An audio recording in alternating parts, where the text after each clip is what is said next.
हम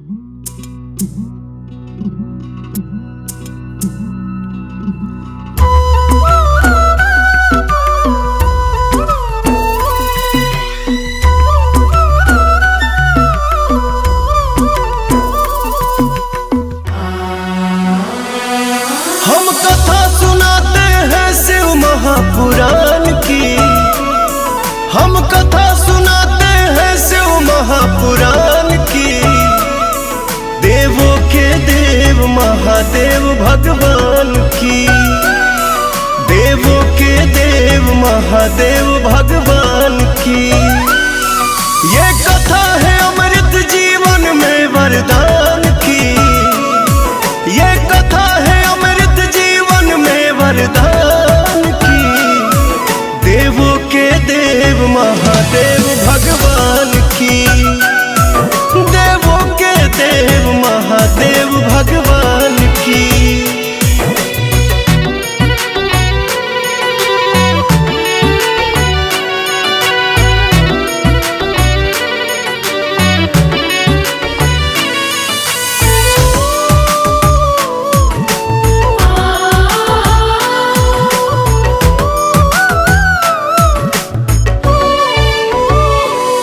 वो नीलकंठ देवा पिए विष का प्याला।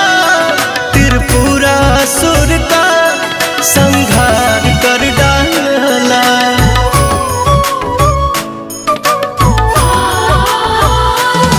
वो नीलकंठ देवा पिए विष का प्याला। त्रिपुरासुर का संहार कर डाला। सुत सौनक जी बोले वाणी ज्ञान की।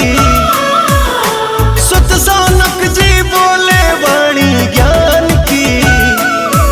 देवों के देव महादेव भगवान की। देवों के देव महादेव भगवान की। हम कथा सुनाते हैं शिव महापुराण की। हम कथा सुनाते हैं शिव महापुराण की। देवों के देव महादेव भगवान की।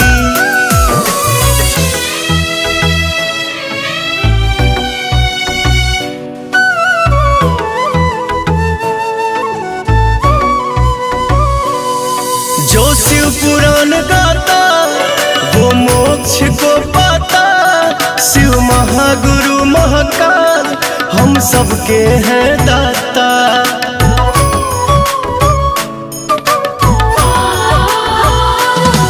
जो शिव पुराण गाता वो मोक्ष को पाता। शिव महागुरु महाकाल हम सबके हैं दाता।